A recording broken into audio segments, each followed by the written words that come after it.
Good evening and welcome back to Mr. Chill Chapters. Tonight we leave the well-lit cities behind and journey into the heart of America's circulatory system, its highways. We are venturing into the world of the long-haul trucker, a world of endless asphalt, cheap coffee, and profound, soul-crushing loneliness. These are the men and women who live their lives in the space between places, their only companions the hum of the engine and the ghostly voices crackling over the CB radio. They are the silent sentinels of our economy, but they are also the solitary witnesses to the darkness that thrives on the forgotten roads of this country. They see things in the dead of night, in the vast empty stretches of desert and forest, that the rest of us safe in our beds can only imagine in our worst nightmares. They encounter the strange, the malevolent, and the utterly inexplicable, and often there is no one to tell, no one who would believe them. The stories you are about to hear are drawn from that darkness. These are not urban legends told around a campfire. They are the whispered confessions from greasy truck stop diners, the frantic entries in logbooks, and the chilling final radio calls that were recorded but never explained. These are true, disturbing accounts from the drivers who stare into the abyss of the American night, and sometimes see the abyss stare back. So turn down the lights and check your mirrors. The road ahead is dark, and the journey is long. Story 1. The Cargo That Weeps. My name is Frank. I've been a trucker for 25 years. I've hauled everything from fresh produce to military hardware. I'm an independent owner-operator, which means I take the jobs other drivers won't. The strange routes, the last-minute calls, the no-questions-asked cargo. It pays well, but you learn to live with a certain level of moral ambiguity. But no amount of money could have prepared me for the job I took in the winter of 2011. The offer came through a broker I'd worked with before, a shady but reliable guy named Silas. The job was simple on paper. Pick up a standard 40-foot sealed container from a private research facility in the Nevada desert and transport it to a secure warehouse in Portland, Oregon. The pay was triple the standard rate. There were, however, conditions. The container was fitted with its own specialized silent refrigeration unit that had to be monitored constantly. I was not to stop for more than 30 minutes at a time. I was to stick to a pre-planned route of remote back roads and state highways, avoiding interstates and major cities. And under absolutely no circumstances was I to attempt to open the container or inspect its contents. The bill of lading was vague, listing the cargo only as sensitive geological samples. Handle with extreme care. I've hauled sensitive cargo before. It usually means illegal weapons or untaxed goods. I didn't care. Triple pay was triple pay. I picked up the container from a facility that looked more like a military bunker than a lab. It was surrounded by a high-security fence, and the men who loaded it onto my rig were dressed in sterile, unmarked uniforms. They didn't speak a word, just handed me the paperwork and a satellite phone telling me it was for emergency contact only. The first day of the drive was uneventful, just miles of empty desert highway under a vast, indifferent sky. The container's refrigeration unit hummed along silently, its digital display glowing a steady 10 degrees Celsius. It was on the first night that the strangeness began. I had pulled over for my mandated 30-minute break at a desolate, wind-swept rest stop in northern Nevada. The silence was absolute. I was about to start my engine when I heard it, a sound so out of place, so utterly wrong that my brain initially refused to process it. It was the sound of a woman weeping. It was faint, muffled, but unmistakable. A soft, heartbroken sobbing filled with a grief so profound it made the cold desert air feel even colder. I got out of my cab, my flashlight beam cutting through the darkness. The sound was coming from inside the container. I stood there, frozen, listening to the muffled sobs. My mind raced. Had they loaded a person in there? A kidnapping victim? A political prisoner? The implications were terrifying. I immediately thought of the satellite phone. I should call the police. I should call Silas. But then, the weeping stopped, as suddenly as it had begun. I pressed my ear against the cold metal of the container. Silence. Only the faint, almost inaudible hum of the cooling unit. I told myself I was hearing things. The wind, the engine cooling, my own tired mind playing tricks on me. I got back in my truck and drove, pushing the memory down, focusing on the road and the promise of that triple pay. The second night was worse. I was driving through the dense, dark forests of eastern Oregon. The weeping started again. But this time it was different. It wasn't just one woman. It was multiple voices. I could hear the high, terrified sobs of a child, the deep, guttural grief of a man, and the same woman's heartbroken weeping, all overlapping, creating a chorus of pure, unadulterated sorrow. They weren't just crying, they were pleading. The words were muffled, indistinct, but the emotion was crystal clear. A desperate, hopeless plea for help. I pulled over, my hands shaking so badly I could barely grip the steering wheel. This was not my imagination. I grabbed a tire iron from my toolbox and walked to the back of the container. The seal was a heavy-duty, tamper-proof lock with a numbered tag. Breaking it would be a clear violation of my contract. It would also be a crime, but listening to the sound of a child crying in a freezing metal box, I had to know. As I raised the tire iron to smash the lock, the weeping stopped. Instantly, the forest was plunged back into a dead, watchful silence. I stood there for a long time, my heart hammering against my ribs. It was like whatever was in there knew what I was about to do. It was playing with me. I became obsessed. During the day, I would drive like a man possessed, trying to outrun the coming darkness. But as soon as the sun set, the sounds would begin. Sometimes it was weeping. Other times it was angry shouting, the sound of a violent argument taking place just inches away from me. I once heard what sounded like a beautiful, sad song being sung in a language I didn't recognize. The cargo was alive, and it was suffering. On the third and final night, I was less than 100 miles from Portland. I was on a lonely stretch of highway, the rain lashing against my windshield. The sounds from the container started as usual, a low murmur of grief. But then they changed. The weeping turned into screams, not just screams of sorrow, but of pure, abject terror. It sounded like they were being attacked, tortured. I heard a sound like tearing metal, followed by a high-pitched, inhuman shriek that made every hair on my body stand on end. That was it. I couldn't take it anymore. I didn't care about the money. I didn't care about the contract. I slammed on the brakes, my truck jackknifing slightly on the wet road. I grabbed the satellite phone Silas had given me. I was going to call the police, the FBI, anyone. As I dialed 911, the phone crackled to life. But it wasn't a dispatcher's voice that answered. It was Silas. "Having some trouble with the cargo, Frank?" he asked, his voice unnervingly calm. "Silas, there are people in here. They're screaming," I yelled into the phone. There was a long pause. Then Silas sighed. "Frank, you weren't supposed to get attached. It's just a side effect of the preservation process. It's not real." "What are you talking about? I can hear them." "What you're hearing, Frank," he said, his voice dropping to a conspiratorial whisper, "is an echo. The geological samples you're hauling. They're not rocks. They're a new technology, a way to record and store human consciousness." The subjects were volunteers, terminally ill patients who donated their consciousness to science before they passed. We preserve the final, most intense emotional state, grief, anger, fear. It creates a more stable recording.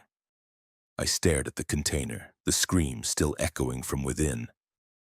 You bottled their dying moments?" We preserved their souls, Frank. A breakthrough. But the playback is a bit raw. The emotional residue sometimes leaks. It manifests as sound. It's not real. There is no one in there, just data. Now, I strongly advise you to finish your delivery. The client is very particular. The line went dead. I sat there in my cab, the rain hammering down, the screams from the container seeming to intensify. Was he telling the truth? Was I hauling a box of ghosts of digital souls trapped in an eternal loop of their own death throes? Or was that just a story to cover up an even more monstrous crime? I didn't know what to believe, but I knew I couldn't deliver this cargo of sorrow. I turned the truck around and started driving towards the nearest state police barracks. As I did, the screams from the container stopped. They were replaced by a single clear voice. A woman's voice speaking right behind my ear as if she were sitting in the passenger seat next to me. "Thank you," she whispered. I never made it to the police. A few miles down the road, two black, unmarked sedans forced me to the side of the road. The same men in sterile uniforms who had loaded the container pulled me from my cab. They didn't hurt me. They were calm, efficient. They took my truck, the container, and my logbook. One of them handed me a briefcase full of cash, far more than the triple pay I was promised. "Your contract is complete, Mr. Franklin," he said, his face impassive. "For your own health and safety, we strongly advise you to forget this delivery ever happened. There was no cargo. There was no weeping. You were never here." They left me on the side of the road in the pouring rain with a briefcase full of money. I never saw my truck again. I never heard from Silas again. I tried to move on, but I can't forget. I can't forget the sound of that child's sobs. I can't forget the woman's voice whispering "thank you" in my ear. I don't know what I was hauling that night. Was it a new technology? Was it a prison for souls? Or was it something far worse? All I know is that some cargo is heavier than its listed weight. And some things once heard can never be unheard. They just become a part of you, a weeping ghost on the lonely highway of your memory.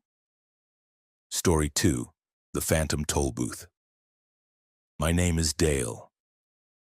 I'm what they call a road dog.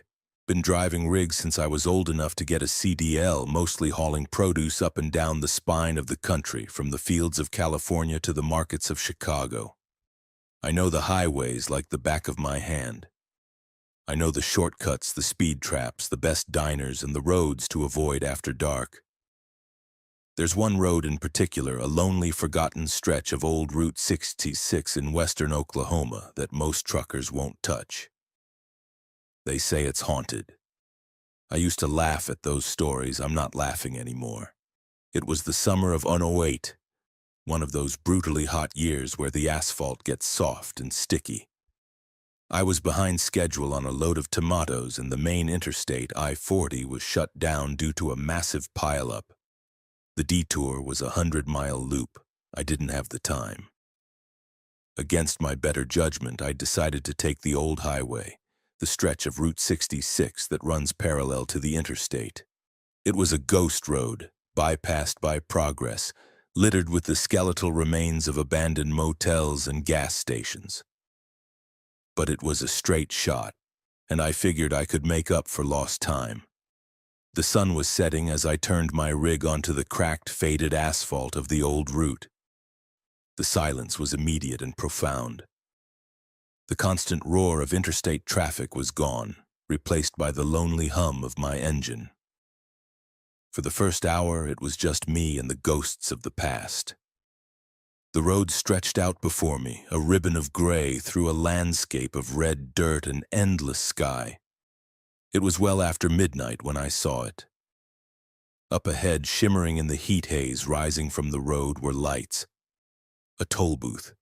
I frowned, confused. There had never been a toll booth on this stretch of road. It was a free highway. I checked my GPS. It showed my truck sitting in the middle of an empty, uninterrupted road. There was no structure, no toll plaza, nothing. Yet there it was right in front of me, blocking the entire road.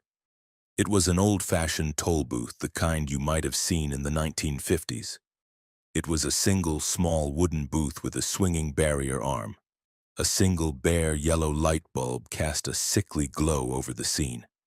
As I slowed my truck to a stop, a figure emerged from the booth. He was an old man, impossibly thin, dressed in a crisp, clean, but hopelessly outdated uniform. He had a kind, wrinkled face and eyes that seemed to hold a deep, weary sadness. He walked over to my window, his movements slow and deliberate. "Evening, driver," he said. His voice a soft, dusty rasp, like the sound of dry leaves skittering across pavement. "That'll be the toll." "The toll?" I asked, still trying to make sense of the situation. "Friend, there's no toll on this road. I think you've got your wires crossed." The old man smiled, a gentle, patient smile. "There's always a toll on this road, son, always has been. The price is one memory." I stared at him, dumbfounded. "One memory? What are you talking about? You want money, right? How much is it?" I started reaching for my wallet. "We don't take money here," he said, his smile never wavering. "Money is temporary. Memories have weight. They have value. Just one. A small one will do. Your first kiss, the taste of your mother's apple pie, the day you got your first dog. Just place the memory in your hand and hold it out to me." This had to be a joke, a prank, or maybe the old man was crazy, a local eccentric who had set up a fake toll booth in the middle of the night. I was tired, I was behind schedule, and I wasn't in the mood for games. "Look, old-timer," I said, my patience wearing thin. "I don't have time for this. Just lift the gate and let me pass." The old man's smile faded, replaced by that profound sadness I had seen in his eyes. "I can't do that," he whispered. "The road doesn't open until the toll is paid. It's the rule." I was about to argue further, to threaten to call the police, when I looked past him at the toll booth. Through its small, grimy window, I could see inside. It wasn't empty. The walls were lined with shelves, and on those shelves were hundreds, maybe thousands, of glass jars of all shapes and sizes, and inside each jar was a shimmering, swirling ball of faint-colored light. Some glowed a warm, happy yellow, others a deep, sorrowful blue, some pulsed with a fiery, angry red. My heart skipped a beat. I knew with a certainty that defied all logic what I was looking at. I was looking at his collection. I was looking at the memories. A cold fear, colder than any winter night, began to creep up my spine. This was not a prank. This was not a crazy old man. This was something else. Something ancient and wrong. I looked at the barrier arm blocking my path. It seemed solid, real. I considered just plowing through it, but a deep, instinctual fear held me back. The kind of fear that tells you not to step off a cliff in the dark. "Just one," the old man repeated, his voice gentle again. "It doesn't have to be an important one. The road is hungry. It needs to be fed." I didn't know what to do. I was trapped. I thought about reversing, but the idea of turning my back on this thing was terrifying. I decided to play along. What harm could it do? It was all just crazy talk. "Fine," I said, trying to sound nonchalant. "You want a memory? Here." I thought of something trivial, something meaningless. The memory of watching a boring movie on TV last week. I closed my eyes, focused on the memory, and then held out my open palm, feeling like a complete fool. The old man reached out and, without touching my skin, seemed to scoop something invisible from my palm. As he did, I felt a strange, faint tingling sensation, like a static shock. He brought his hand to his mouth and seemed to inhale. His sad eyes fluttered shut for a moment, and a look of faint satisfaction crossed his face. "Ah," he sighed. Not very flavorful. A bit bland, but it will do. The toll is paid. And then, the memory was gone. I mean, completely gone. I knew I had just given him a memory of watching a movie, but I couldn't remember what movie it was. I couldn't remember what it was about, who was in it, or even what night I had watched it. There was just a blank space in my mind where that memory used to be. A clean, neat, surgical hole. The fear I felt then was so intense, so absolute, that I almost passed out. This was real. He had literally taken a piece of my mind. The old man smiled his sad smile one last time. "Thank you for your custom, driver," he said. "The road is open." He walked back to his booth, and the barrier arm swung upwards with a silent, smooth motion. I didn't hesitate. I slammed my foot on the accelerator, and my truck roared past the phantom toll booth. I didn't look back. I couldn't. I drove for hours, my knuckles white on the steering wheel, my eyes wide with terror. When the sun finally rose, I pulled over and checked my GPS. It showed my entire route from the night before. A single, unbroken line along old Route 66. There was no record of me ever stopping. There was no toll booth on the map. It was as if it had never happened. But I knew it had, because the hole in my memory was still there. A small, insignificant blank spot, but a hole nonetheless. I never took that shortcut again. I tell the younger drivers to stay off that stretch of road, but they just laugh at me, call me a superstitious old fool. But sometimes I wonder about the old man in his lonely booth. Is he still out there, collecting his strange and terrible toll? And what does he do with all those memories? Does he live them? Does he feed on them? And I wonder about the road itself. The old man said it was hungry. What happens if a driver comes along who has no memories to give? A person who is already empty? What toll does the road demand from them? I think about the jars I saw, the ones that glowed with that angry, fiery red. Were those memories taken, or were they given willingly? Were there drivers who paid with their most painful moments just to be free of them? A memory of a terrible accident, a lost love, a violent crime. What a tempting offer that must be for someone haunted by their past. To simply hand it over and have the hole in your mind be a relief, not a violation. I lost a small, worthless memory that night. But I gained a new one, a memory of a lonely road, a sad old man, and a terrible, hungry silence. And that is one memory I know I will carry with me to my grave. It's the toll I pay every time I close my eyes and see the endless empty highway stretching out before me. Story 3. The Highway Hypnosis. My name is Ray. I've been driving long haul for 30 years, and in that time I've seen it all. Or so I thought. I've seen blizzards in the Rockies that could bury a rig in minutes, and I've seen heat in the Mojave that could cook an egg on the dashboard. I'm a creature of logic, of diesel and steel. I believe in what I can see and touch. But one night, on a dead straight, mind-numbingly boring stretch of I-80 in Nebraska, I experienced something that shattered my understanding of time, distance, and reality itself.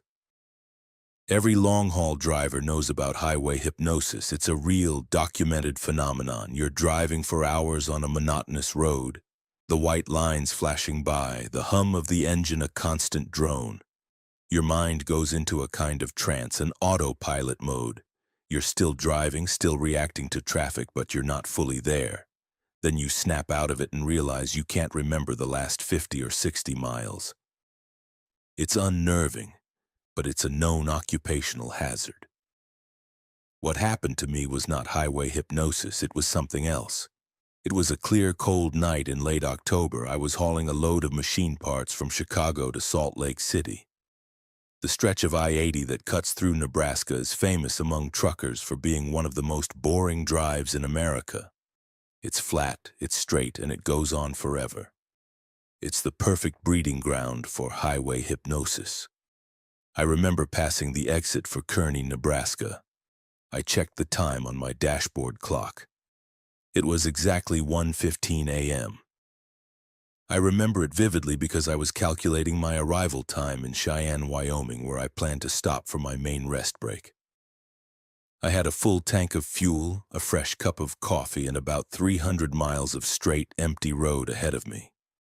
I settled in for the long, quiet drive. The next thing I remember is a jolt, a sudden, violent shudder that ran through the entire rig as if I'd hit a massive pothole. But the road was smooth, my eyes snapped into focus. The coffee cup in my holder had spilled, splashing hot liquid across the console. My heart was hammering in my chest. I looked at the dashboard clock. It read 1:45 a.m. 30 minutes had passed. I blinked, trying to clear my head. I must have zoned out, a classic case of highway hypnosis. I shook my head, annoyed at myself for losing that much time. I must have covered about 30, maybe 35 miles. Then I saw the road sign. It was a large green sign illuminated by my headlights. It read, Cheyenne, 15 miles. I stared at the sign, my mind refusing to compute. Cheyenne. That was impossible. Cheyenne was nearly 300 miles from Kearney. To cover that distance in 30 minutes, I would have had to have been traveling at almost 600 miles per hour. My blood ran cold. This wasn't highway hypnosis. This was a complete and total break from reality. I gripped the steering wheel, my knuckles turning white. I looked at my GPS. The small icon of my truck was placidly moving along I-80 just east of Cheyenne. According to the satellite in the sky, I had indeed traveled 285 miles in half an hour. I tried to rationalize it. Maybe the clock was broken. Maybe the sign was wrong. Maybe I had misread the sign back in Kearney. But I knew in my gut that none of those things were true. I had lost something. Not just time, but a huge, impossible chunk of the journey. I needed to get off the road. I took the next exit and pulled into a large, brightly lit truck stop. I felt a desperate need to be around people, to be anchored in the real world. I stumbled out of my cab, my legs feeling unsteady. The air was cold and crisp, much colder than it should have been. As I walked towards the diner, I did my routine walk-around inspection of my rig. It was a habit, something to ground me. And that's when I saw the damage.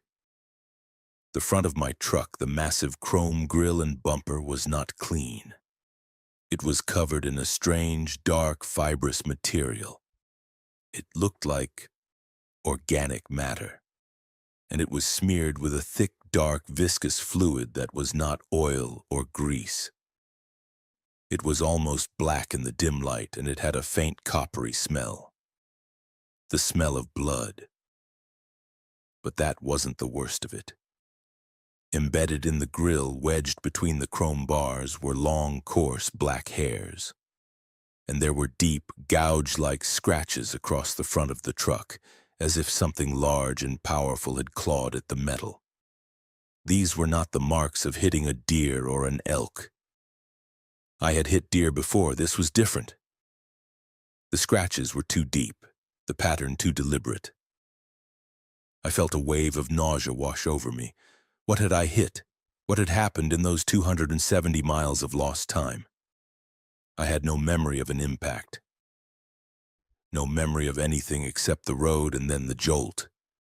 I stumbled into the diner and ordered a coffee I didn't want. I sat in a booth trying to piece things together. The waitress, a tired-looking woman with a kind face, must have seen the look on my face. "Rough night, honey?" she asked as she refilled my cup. "You have no idea," I muttered. "Tell me something. Is there anything strange on the highway between here and Kearney? Any big animals? Anything out of the ordinary?" She gave me a long, strange look. "You a trucker?" I nodded. "You one of the ones who sees it, then?" "Sees what?" I asked, leaning forward. She lowered her voice. "There are stories. Been around for years. Truckers, mostly. They talk about losing time on that stretch of I-80, big chunks of it.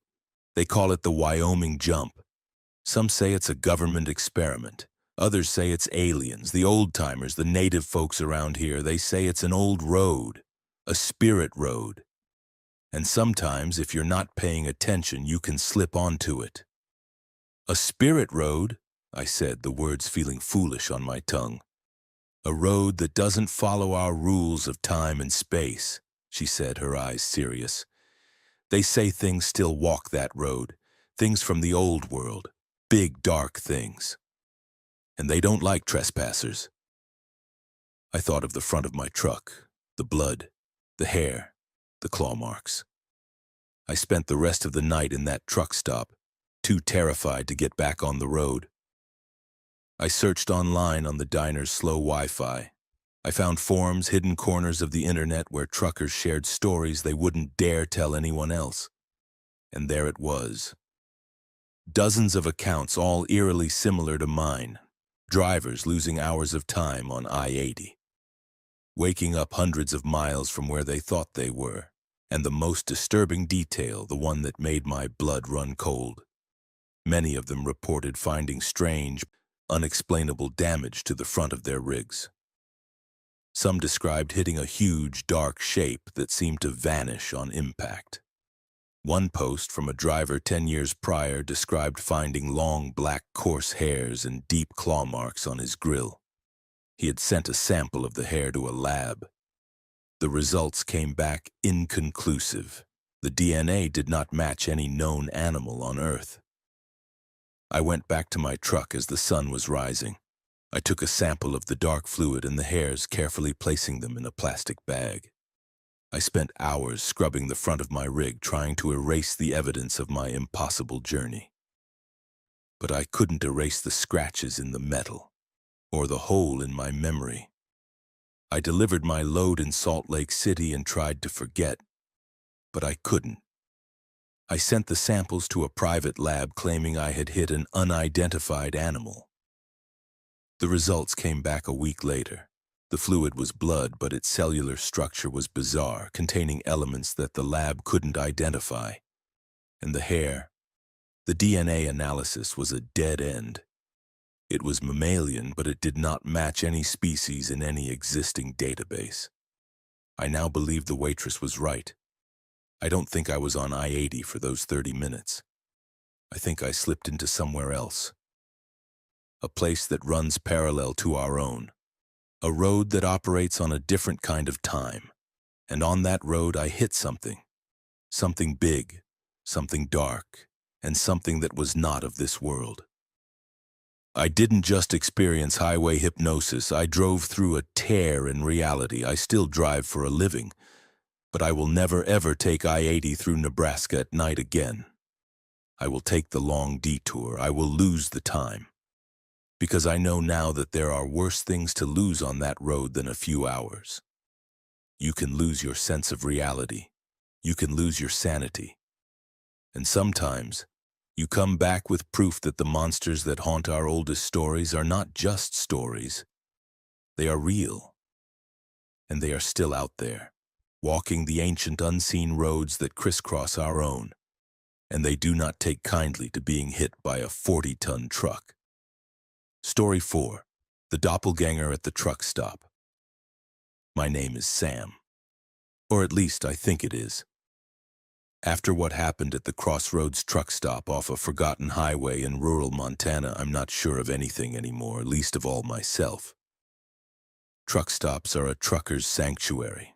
They are islands of light, life, and greasy food in an ocean of darkness and asphalt. They have their own culture, their own rhythm. You see the same faces, the same tired eyes, the same weary slump of the shoulders. You learn to recognize your fellow travelers, the road dogs who share your lonely life. But the Crossroads was different. It wasn't a sanctuary, it was a trap. And it was there that I came face to face with a horror more intimate and terrifying than any ghost or monster myself. It was late November, the kind of cold that seeps into your bones. I was hauling a load of lumber from Seattle to Minneapolis, a route I'd driven 100 times. A sudden vicious snowstorm had closed the main interstate, forcing me onto a network of state highways that snaked through the mountains. I was tired, hungry, and my fuel was running low. When I saw the faint, flickering neon sign for the Crossroads Truck Stop and Diner, it felt like a miracle. The place was old, the kind of establishment that time had forgotten. The sign was missing a few letters, reading C.S. Road's Uck Stop. The parking lot was mostly empty, just a few other rigs slumbering under a blanket of fresh snow. The diner itself was a long, low building, its windows glowing with a warm, inviting yellow light. It looked like a perfect refuge from the storm. I parked my rig and trudged through the snow into the diner. The place was clean but worn. The red vinyl on the booths was cracked and the air smelled of stale coffee and bacon grease. A single tired-looking waitress was wiping down the counter. A couple of other truckers were hunched over their meals, their faces hidden in shadow. It was a typical, unremarkable scene. I slid into a booth and ordered a coffee and a steak. As I waited for my food, I glanced out the window at my truck. It was a Peterbilt 379, my pride and joy. I'd customized it myself. It had a distinctive deep blue paint job with a silver eagle painted on the side of the cab. It was one of a kind. As I was admiring my rig, another trucker walked out of the diner and headed towards the parking lot. He was about my height, my build, wearing the same brand of worn leather jacket I had on. He walked with the same slight limp I've had since a loading accident years ago. And he walked directly to my truck. He pulled a set of keys from his pocket, unlocked the driver's side door, and climbed into the cab. I sat there frozen, my coffee cup halfway to my lips. My mind couldn't process what I was seeing. Was someone stealing my truck right in front of me? I jumped up from the booth, ready to run outside and confront the thief. But then he turned his head and looked back towards the diner. And in the dim light of the parking lot, I saw his face. It was my face. It was me. Every line, every scar, the small mole next my left eye. It was a perfect, identical copy of the face I see in the mirror every morning. He looked at the diner, then started the engine of my truck, and slowly pulled out of the parking lot, disappearing into the swirling snow. I sank back into the booth, my mind a screaming vortex of confusion and terror. I checked my pockets. My keys were gone. My wallet was gone. My ID was gone. I was a ghost. I had just watched myself steal my own life. The waitress came over with my steak. She must have seen the look of pure horror on my face. "Everything okay, hun?" she asked, her voice flat, devoid of any real concern. "My truck," I stammered. "Someone just... He looked just like me. He took my truck." She just nodded slowly, as if this were the most normal thing in the world. "Happens," she said, placing the plate in front of me. "The Crossroads takes what it needs, and it gives what it can." "What are you talking about?" I demanded, my voice rising. "Call the police. Someone just stole my rig." She sighed, a weary, ancient sound. "There's no phone service out here, honey, no law either, not the kind you're used to. This place, it's a weigh station. But we don't weigh your cargo, we weigh your soul." I stared at her, convinced I was having a breakdown, a psychotic episode brought on by exhaustion. But her eyes were clear, calm, and filled with a terrible, ancient knowledge. "Look around," she said, gesturing to the other truckers in the diner. "See that fella in the corner? Came in here 3 years ago. Name was Bill. A happy man, loved his family, but he was tired. So tired of the road. The next morning, a new Bill walked out, one who didn't remember his family, didn't remember anything but the road. The old Bill, he's still here. Works in the kitchen now, peels potatoes. He's empty, but he's at peace." I looked at the man in the corner. He was staring blankly at his plate, his eyes vacant. I looked at the cook in the kitchen, a hollowed-out man going through the motions. I realized with a sickening lurch that the truck stop was populated by them, the discarded selves, the husks. This place is a crossroads, literally, the waitress continued, her voice a low drone, a place between realities. People come here when they're at a breaking point, when they can't go on as they are. The crossroads offers a deal. It creates a new you, a version of you that can handle the road, a version that doesn't have your pain, your regrets, your exhaustion. That new you gets to take your truck, your life, and drive away. And the old you get to stay here, you get to rest. Forever. The horror of it was so immense, so absolute that I couldn't even scream. I had been tired. God, I had been so tired. For months I had been dreaming of a different life, a life off the road, a life where I could just stop, and the crossroads had heard me. It had answered my secret, desperate prayer. It had created a version of me who wasn't tired, a version who could keep driving. And it had left me behind. But my life, I whispered, my wife, my kids, what about them? The waitress's expression softened for the first time, a flicker of genuine pity in her eyes. The new you, he'll take care of them. He's still you in a way. He has your memories. He just doesn't have your weariness. He'll be a better husband, a better father. He won't be tired all the time. He won't carry the weight of the road home with him. I was a phantom, a discarded draft of a person. The life I had built, the love I had shared was now being lived by an imposter, a copy who was a better version of me.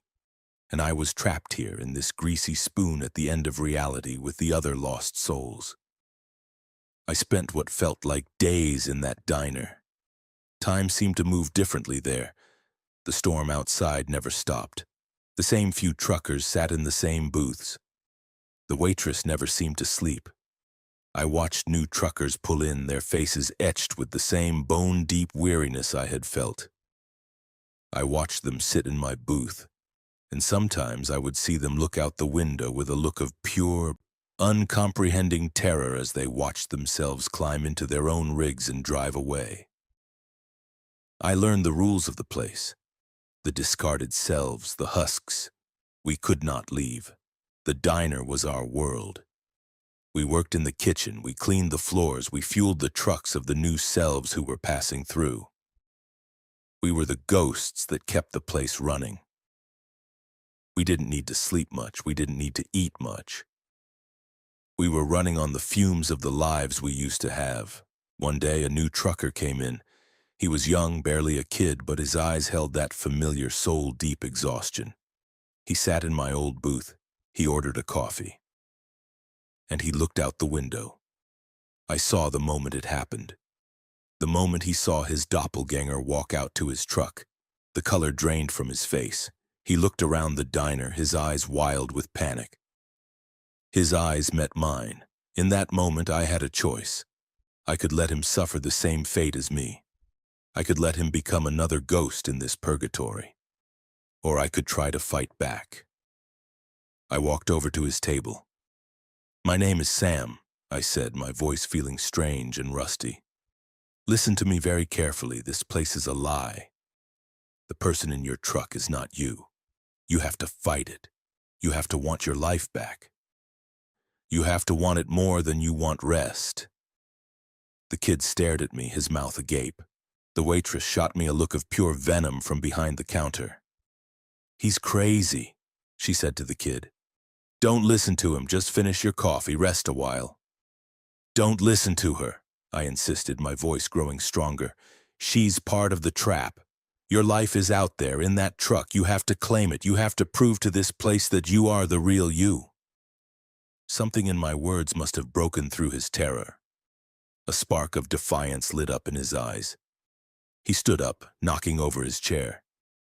"That's my truck," he yelled, his voice cracking but firm. "That's my life." He ran out of the diner screaming, charging towards the truck where his double was just starting the engine. I ran to the window to watch.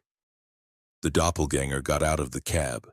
The two of them stood there face to face in the swirling snow, identical in every way.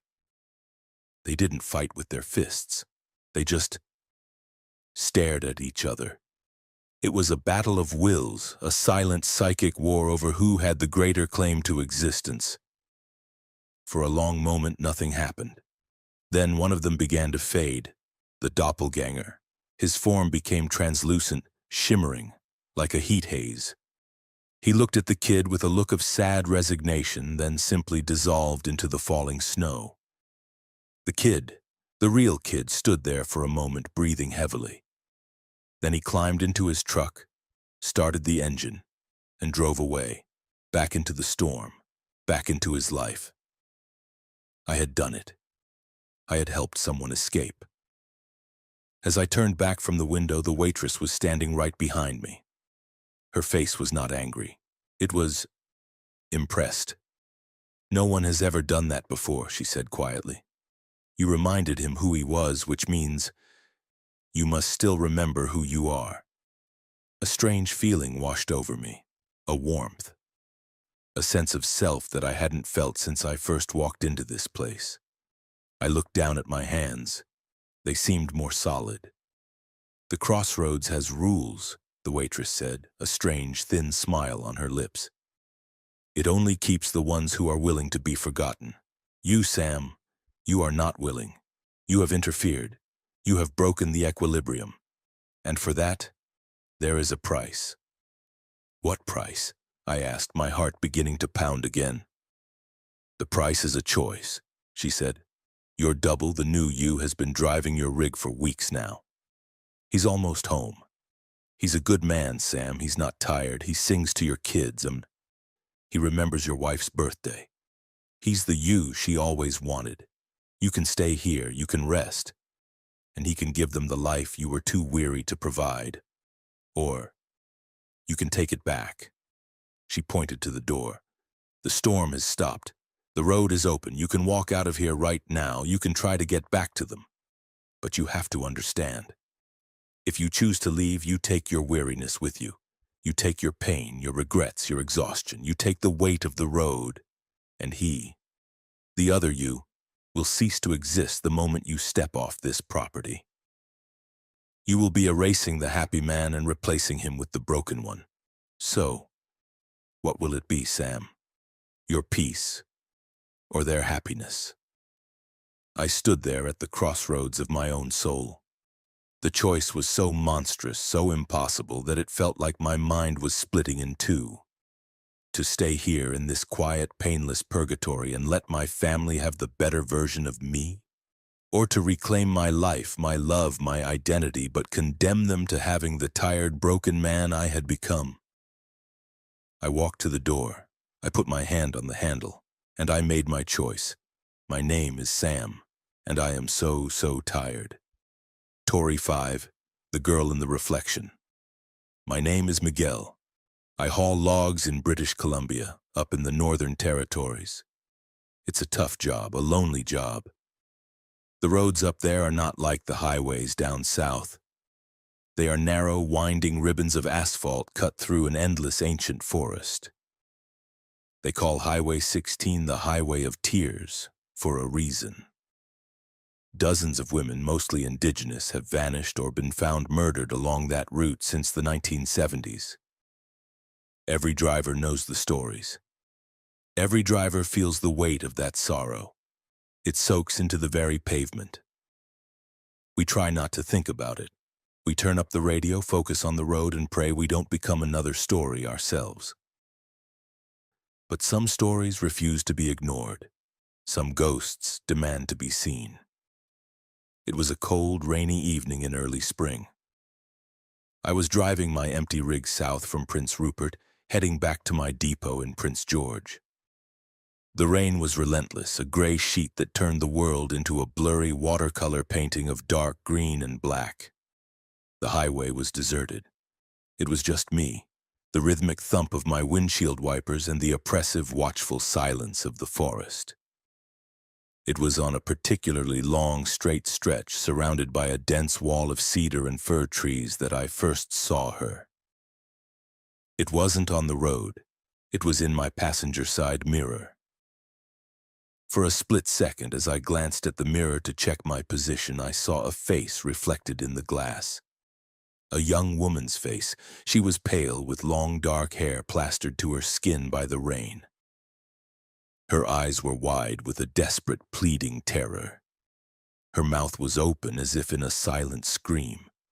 She was looking directly at me. I slammed on the brakes, my heart leaping into my throat. My rig skidded on the wet asphalt, the trailer groaning in protest. I thought I had hit someone, a hitchhiker who had stumbled onto the road. I threw open my door and jumped out into the pouring rain, my flashlight beam cutting through the gloom. There was no one there.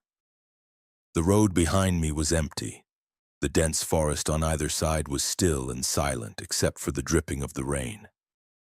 I walked the length of my truck, my light scanning every inch of the road, the shoulder, the ditch. Nothing, not a footprint, not a broken branch, nothing. I stood there, soaked to the bone, my heart pounding. It had been so real. The face in the mirror had been as clear as my own reflection. I told myself it was a trick of the light, a hallucination brought on by fatigue and the hypnotic rhythm of the wipers. I got back in my cab, shaken, and continued my drive, my eyes now constantly flicking to the passenger side mirror. For an hour there was nothing but the reflection of the wet, empty road. I started to relax. It had just been my mind playing tricks on me. Then she appeared again. The same face, the same pale skin, the same dark, wet hair, the same terrified eyes. This time she was closer, her face filling the entire mirror. And this time I could see the details. There was a bruise on her cheek, a dark, ugly purple against her pale skin. There was a cut on her lip, and around her neck. There was something dark, a ligature, a rope, or a belt pulled tight. I didn't break this time. I was too scared. I just stared at the reflection, my hands gripping the steering wheel. She was mouthing a word over and over again. Her silent scream was forming a name. Help me. I blinked and she was gone. I was no longer trying to rationalize it. This was not a hallucination. I was seeing a ghost in my mirror.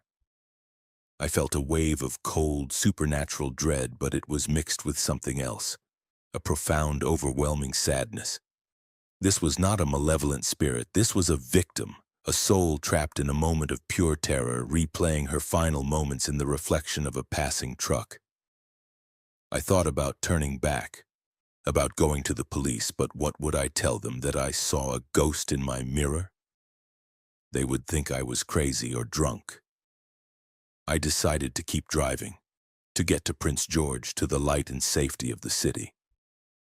I tried not to look at the mirror, but it was like a magnet pulling my gaze. She appeared a third time, about 30 minutes later. This time it wasn't just her face. The reflection in the mirror changed completely. For a few terrifying seconds, I was no longer looking at the road behind me.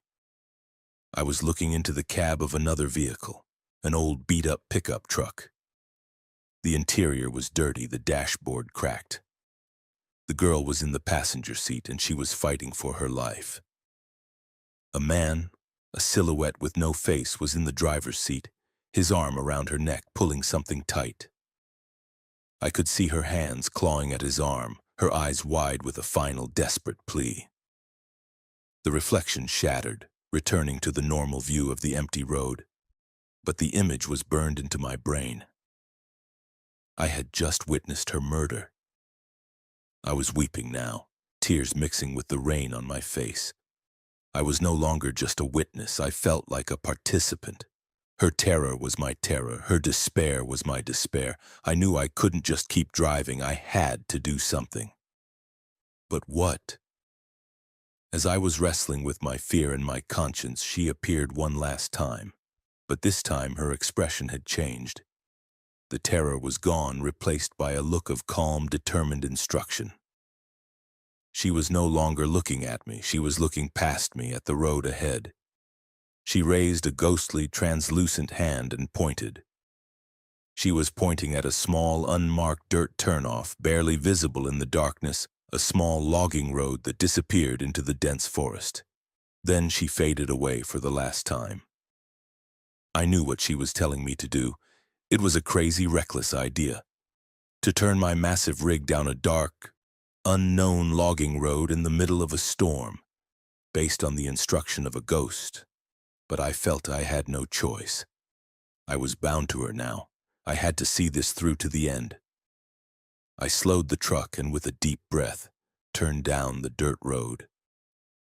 The road was narrow and muddy, the branches of the ancient trees scraping against the sides of my trailer. My headlights cut a weak tunnel through the oppressive darkness. I drove for what felt like an eternity, deeper and deeper into the silent, waiting forest. After about a mile, the road ended in a small, muddy clearing.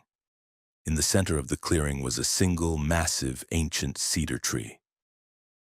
I stopped the truck, its engine the only sound in the world. I got out, my flashlight beam dancing nervously across the trees. There was nothing there, just mud, rain, and trees. Had I been wrong? Had I just followed a ghost on a fool's errand into the middle of nowhere? I was about to turn around when my flashlight beam caught something on the ground near the base of the giant cedar tree. It was a small silver locket half buried in the mud. My hand was shaking as I picked it up. It was old and tarnished, but it opened. Inside there were two tiny faded photographs. One was of an older smiling couple. The other was of the girl from my mirror. In the photo, she was smiling, her eyes bright and full of life. On the back, a name was faintly engraved. Jessica. I knew then what I had to do. I got back in my truck and with great difficulty managed to turn it around and get back to the highway. I didn't drive to Prince George. I drove to the nearest Royal Canadian Mounted Police detachment in a small town called Burns Lake. I walked into the station, muddy, soaked, and probably looking half crazy. I placed the silver locket on the front desk. The officer on duty, a stern-looking man with a tired face, looked at the locket, then at me. I told him everything. The face in the mirror, the murder I witnessed, the ghost pointing the way. I expected him to laugh, to call for a breathalyzer, but he didn't. He just listened, his expression growing more and more grim. When I was done, he picked up the locket and opened it. He stared at the picture of the smiling girl for a long time. "Jessica Winters," he said, his voice heavy with a sorrow that felt as old as the forest. "She went missing from Highway 16 5 years ago. She was a student hitchhiking home for the holidays. We found her pickup truck abandoned on the side of the road. We never found her." He looked at me, and for the first time I saw a flicker of something other than professional detachment in his eyes. "You say she showed you where to go?" I nodded. The next day I led a team of RCMP officers and a forensics unit back down that dark, muddy logging road. At the base of the giant cedar tree, right where I had found the locket, they began to dig. They didn't have to dig far. They found her. Jessica Winters was finally going home. The investigation was reopened. The details of my experience were kept out of the official report. The official story was that an anonymous tip had led them to the location. But the officers who were there that day, they knew. They looked at me differently, with a mixture of awe and fear. They never found her killer. The trail was too cold, but they found her. They gave her family a place to mourn. They gave her a name again instead of just another statistic on the highway of tears. I still drive that highway. I have to. It's my job. But I'm not afraid anymore. The ghost in my mirror has never appeared again. I think she's at peace now. But I know she's not the only one out there. There are other voices, other faces trapped in the sorrow of that lonely road. Sometimes late at night, When the rain is falling and the forest presses in on all sides, I'll turn down my radio, and I'll listen. I'll listen for the whispers on the wind, for the faces in the reflection. Because on the highway of tears, sometimes the only witness to a crime is the road itself, and sometimes it finds a way to tell its story. Story 6. The Silent Broadcast. My name is Gary. I'm a company man, been driving for the same freight corporation for 15 years. I'm not an old-timer who waxes poetic about the good old days of trucking. I like modern rigs, I like GPS, and I like my satellite radio.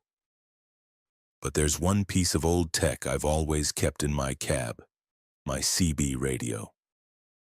Most of the young drivers don't bother with them anymore, but for guys my age, the CB is a lifeline.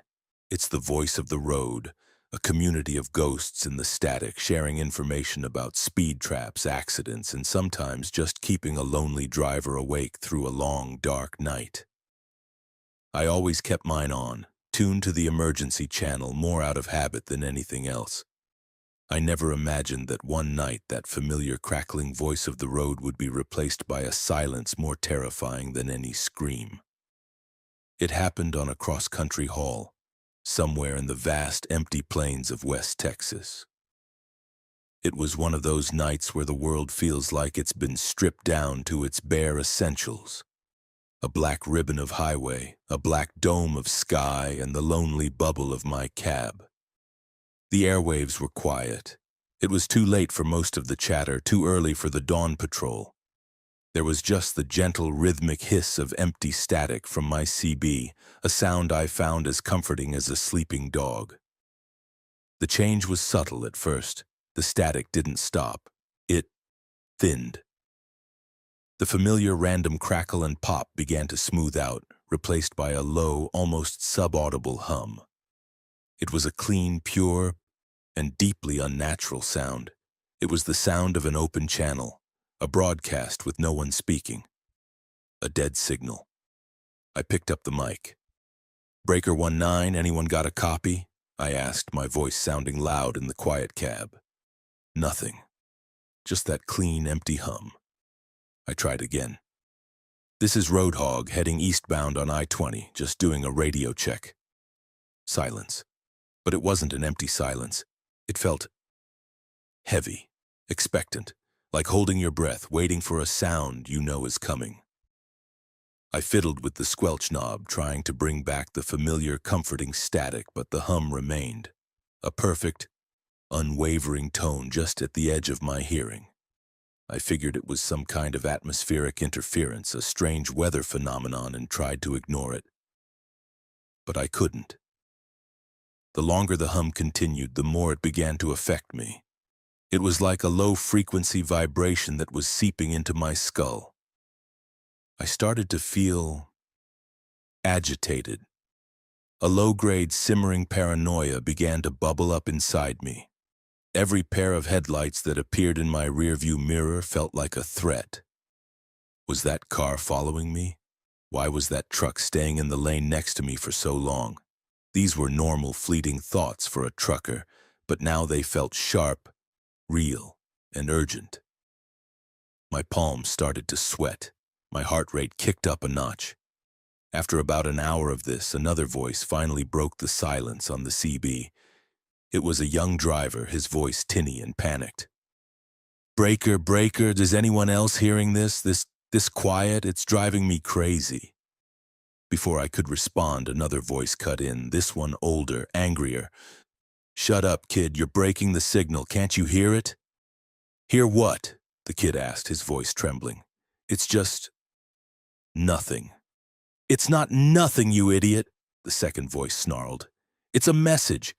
You just have to listen, right? Now get off the channel." A strange, hostile argument erupted on the airwaves. More drivers joined in, their voices filled with a bizarre, uncharacteristic aggression. They weren't talking about traffic or weather. They were arguing about the silence itself. Some, like the kid, were freaked out by it. Others, like the angry driver, seemed to be hearing something in the silence, something they believed was a profound message, and they were becoming violently protective of it. "It's a government mind control signal," one driver shouted. "No, it's a sign, the rapture is coming," another screamed. The chatter devolved into a mess of insults, threats, and paranoid rants. I had never heard anything like it. The camaraderie of the road had vanished, replaced by a raw, ugly paranoia. And all the while, underneath their frantic voices was that same steady, unnerving hum. I started to feel it more strongly myself. The paranoia was getting worse. I felt like the other trucks on the road were boxing me in, their drivers watching me, judging me. I felt a surge of irrational anger at a car that passed me too quickly. My knuckles were white on the steering wheel. I was becoming one of them. With a surge of will, I reached over and switched the CB radio off. The silence in my cab was a relief. The heavy humming pressure in my skull receded. The paranoia began to fade, replaced by a shaky, cold clarity. It was the radio. The signal, the silent broadcast, was doing this to us. It was somehow amplifying and weaponizing the natural fear and isolation of the road, turning us against each other. I drove for another hour in silence, feeling my sanity slowly return. I decided to pull into the next truck stop to get some real coffee and clear my head completely. I pulled off the interstate and into a large, well-lit Flying J truck stop. The parking lot was unusually full for that time of night. And the atmosphere was wrong. There were no friendly waves, no nods of recognition. Truckers were standing in small, tense groups, arguing heatedly. Others were pacing around their rigs, muttering to themselves, their eyes darting around suspiciously. A fist fight broke out near the fuel pumps between two drivers over a perceived slight. The air was thick with a toxic, palpable hostility. I walked into the diner. Every trucker inside was sitting alone, hunched over their tables, glaring at anyone who made eye contact. The normal low murmur of conversation was gone. The only sound was the clinking of cutlery and the low, almost inaudible hum coming from the small CB radio behind the counter. They were all still listening to it. I realized then that this wasn't just happening on the airwaves. The signal had infected this entire place. It was an epidemic of paranoia. I was about to turn and leave when I saw a man sitting in a corner booth. He was older, with a long gray beard, and he was the only person in the entire diner who looked calm. He was methodically taking apart a CB radio on the table in front of him, his movements precise and practiced. He looked up and his eyes met mine. He gave me a small, sad smile and gestured for me to join him. "You turned yours off, didn't you?" he said, his voice a quiet rumble. "I can see it. You don't have the stare yet." "What is going on?" I asked, sliding into the booth. "What is this signal?" "I don't know what it is," he said, carefully removing a capacitor from the radio's circuit board. "But I know what it does. I call it the static. It's a carrier wave, empty, but it's tuned to a specific resonant frequency, the human brain's frequency for fear, for paranoia, for the fight or flight instinct. It doesn't transmit a message, it amplifies what's already there, the loneliness, the suspicion, the anger. It takes the quiet anxieties of our job and turns them into screaming demons." "How do you know all this?" I asked. "I was a radio engineer in the Army a long time ago," he said. "We worked on stuff like this. Psychological warfare, non-lethal weapons. We never perfected it. Looks like someone did." He explained that he had been tracking the signal for the past 2 days, moving east. It had appeared out of nowhere, a perfect, clean signal with no discernible point of origin. It was as if someone had flipped a switch and bathed the entire central United States in a wave of pure, weaponized paranoia. "But who would do this?" I asked. "And why?" "Who knows?" he shrugged. "The government? A foreign power? Some tech billionaire's sick experiment? Does it matter? Look at them." He gestured around the diner. We're the lifeblood of this country. If you can make us turn on each other, if you can make us too scared, too angry, too paranoid to drive, you can grind this entire nation to a halt in a week." The implications were terrifying. A silent, invisible weapon that could cripple a country by turning its own protectors against themselves. "So what do we do?" I asked. "We fight back," he said, a grim determination in his eyes. He held up the circuit board. "The signal is perfect. Too perfect. That's its weakness. A perfect signal can be disrupted by an imperfect one. A dirty signal. A human signal." His plan was simple and brilliant. We would create a counter-broadcast. Not a clean, powerful signal, but a messy, chaotic human one. We went out to his rig, a beautiful old Kenworth filled with custom radio equipment. For the next hour, he worked his magic. He jury-rigged a system to broadcast on a wide, dirty band across all CB channels. And then, we started talking. We didn't talk about the signal. We didn't talk about the fear. We talked about anything and everything. He told me stories about his time in the army. I told him about my kids. We talked about bad coffee, good music, the price of diesel, the prettiest sunsets we'd ever seen. We told bad jokes. We complained about regulations. We were just two truckers talking. It was the most normal human conversation imaginable. We broadcast our conversation for hours, our voices cutting through the clean, silent hum of the static. And slowly, miraculously, the atmosphere began to change. The angry chatter on the CB channels began to subside, replaced by confused drivers asking what was going on. A few of them joined our conversation, their voices shaky at first, then growing stronger. The tension in the truck stop began to ease. The fight near the fuel pumps broke up. People in the diner started talking to each other again. We had given them a different frequency to tune into. We had reminded them of the community, the shared humanity that existed beneath the loneliness and the fear. Our messy, imperfect human conversation was the antidote to the perfect, inhuman silence. As the sun began to rise, the hum on the CB channels finally faded away, replaced by the familiar, comforting crackle of normal static. The signal, whatever it was gone. It was as if a fever had broken. The old engineer packed up his equipment. "It'll be back," he said grimly. "This was just a test, I think. They were testing the range, the effectiveness. Next time it might be stronger." He gave me a nod. "Stay safe out there, Roadhog, and keep your radio on. The world needs more human voices." He climbed into his Kenworth and drove away. I never saw him again. I don't even know his name. I think about that night all the time. I think about the silent broadcast and the wave of paranoia that swept across the heartland. Was it a weapon, an experiment, or something else? I don't have any answers. But I know that the greatest defense we have against the darkness is not technology or weapons. It's each other. It's the simple, messy, imperfect act of two strangers sharing a story on a lonely road in the middle of the night. And I always keep my CB on. Because silence can be a weapon, and sometimes a human voice is the only shield you have.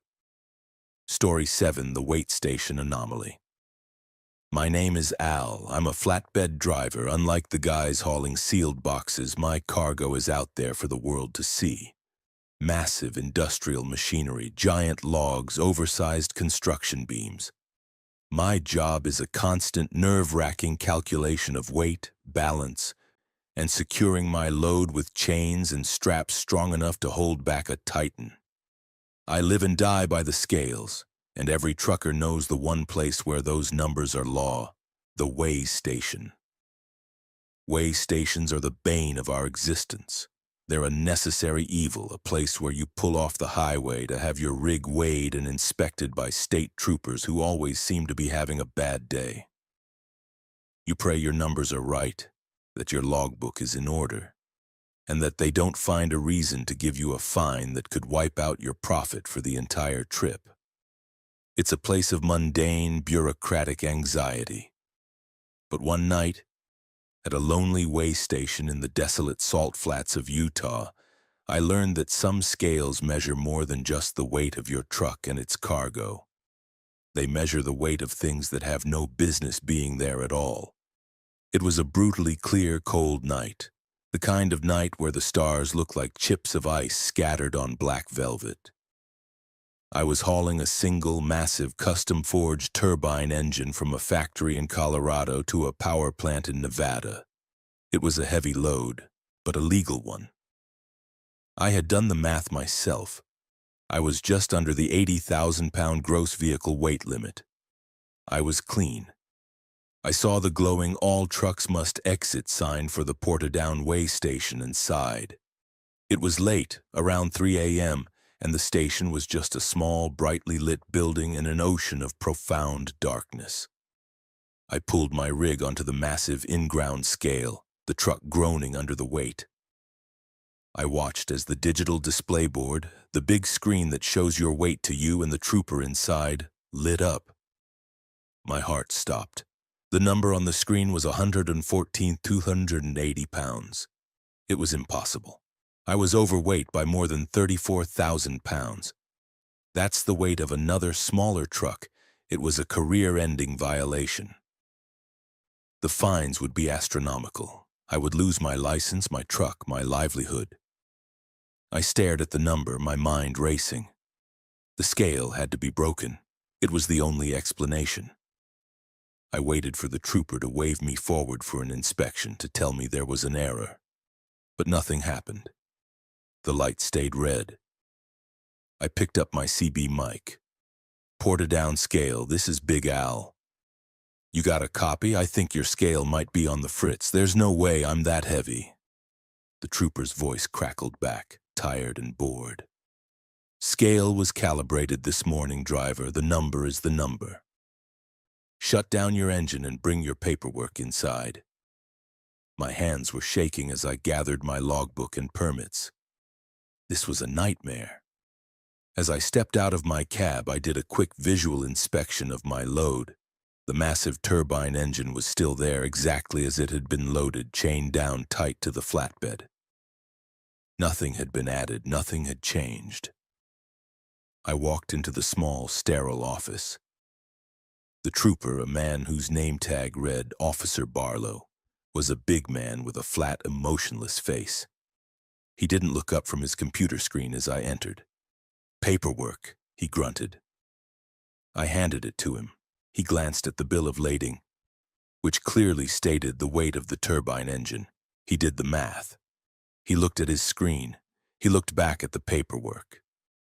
For the first time, a flicker of confusion crossed his face. "Your paperwork says you should be legal," he said, his voice a low rumble. "But my scale says you're heavy enough to crack the damn pavement. What else you got on that truck, driver?"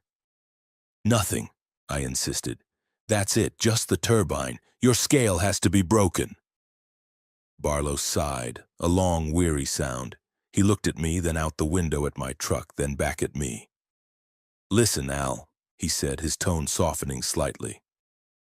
"This happens out here sometimes. Especially on nights like this. The air gets heavy." "Heavy? What are you talking about? It's a clear night." "Not talking about the weather," he said, his eyes distant. "This place, the Salt Flats, it's an old place. A lot of things have crossed this land. A lot of things have ended here. Sometimes, things just get on for a ride." I stared at him, convinced he was messing with me. "Are you telling me my truck is haunted? That I'm hauling ghosts?" He didn't smile. "I'm telling you that you are 34,280 pounds overweight, and I can't let you leave until you are legal. You need to figure out what extra weight you're carrying, and you need to get it off your truck. Now I'm going to go get a cup of coffee. You have 10 minutes to solve your problem. If that number on the scale hasn't changed when I get back, I'm going to have to bring in a full inspection team. And they are not as..." understanding, as I am. He walked into a back room, leaving me alone in the office. I was in an impossible situation. How do you unload cargo that isn't there? I walked back outside, my mind reeling. I stood by my truck, looking at the massive, inert piece of machinery chained to my flatbed. What was I supposed to do? I decided to check the chains, the straps, anything. I climbed up onto the flatbed, my flashlight beam dancing across the cold steel of the turbine. Everything was secure, everything was normal. Then I saw them. The handprints, all over the surface of the turbine engine, clearly visible in the thin layer of dust from the road, were handprints. Hundreds of them. They were the prints of men, women, and children. They were pressed against the metal, as if a crowd of invisible people were huddling against it for warmth or for safety. My blood ran cold. I backed away slowly, my flashlight trembling. Barlow's crazy story about things getting on for a ride suddenly didn't seem so crazy. I jumped down from the flatbed, my heart hammering. I looked around at the vast, empty darkness of the salt flats. The silence was absolute. But I didn't feel alone. I felt watched. I felt surrounded. I had to do something. I thought about what Barlow had said. You need to get it off your truck. I stood by the side of my rig, feeling like a complete fool, and I spoke out into the darkness. Okay, I said, my voice shaking. I don't know who you are or what you want, but this is my truck, and you have to get off. I can't help you. I'm sorry for whatever happened to you, but you can't stay here. You have to go, please.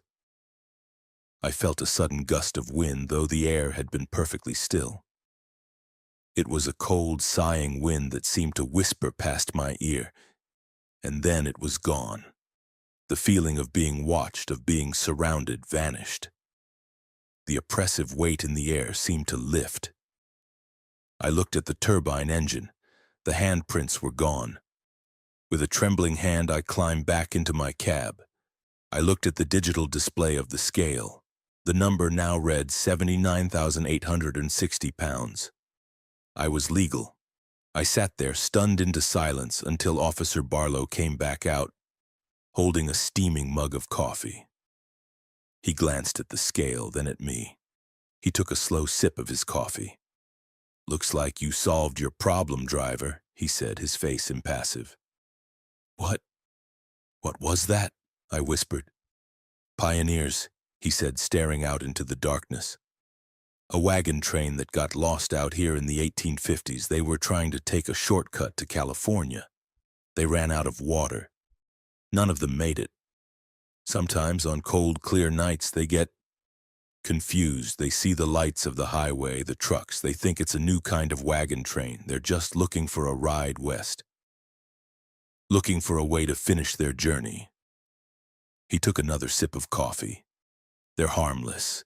They just have weight.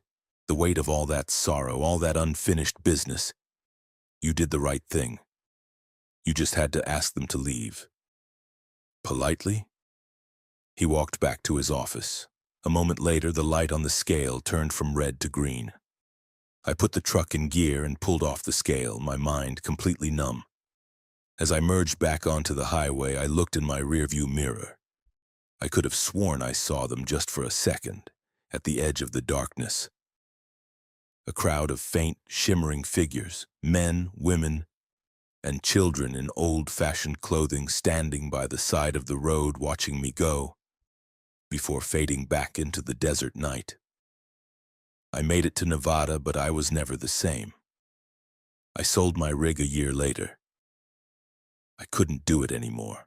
I couldn't look at my cargo without wondering what else I might be carrying. What unseen passengers, what forgotten sorrows were adding their weight to my load. Because I learned something that night at that lonely way station in the Utah desert. Every trucker is hauling a ghost. The ghost of the road, the ghost of the past. And sometimes that weight is more than any scale can measure. Suggested new knowledge बिल्कुल पेश है आठवां हिस्सा। इस कहानी को भी मैंने आपके 22,000 लफ्जों के टारगेट को ध्यान में रखते हुए पूरी तफसील, गहराई और एक अलग किस्म के डरावने माहौल के साथ लिखा है। Mister chill chapters 10 new most disturbing true trucker horror stories, Part 8. Story 8. The Hitchhiker Who Pays in Warnings. My name is Earl. I've been driving the same route for 20 years, hauling cattle from the ranches of Montana down to the feedlots in Texas. It's a long, lonely drive, a straight shot down I-25, a road that cuts through the heart of America's empty quarter. You learn to appreciate the solitude, the vast, silent landscapes of Wyoming and Colorado. But you also learn that emptiness is never truly empty, and that sometimes the strangest cargo you ever pick up is a passenger. Every trucker has a rule about hitchhikers. My rule was simple: never. It's not just about safety, it's about insurance, liability, the law. In 20 years, I had never broken that rule, not once. Until a cold, wind-swept night just south of Casper, Wyoming. The landscape there is otherworldly, especially at night. Just rolling empty hills under a sky so vast and dark it feels like you're driving on the floor of the ocean. I saw him from a long way off, a lone figure standing by the side of the road, his thumb out, illuminated in the sweep of my headlights. He was just a silhouette, but there was something about his posture that was wrong. He wasn't just standing there. He was waiting, as if he knew I was coming. My first instinct was to keep driving, to stick to my rule.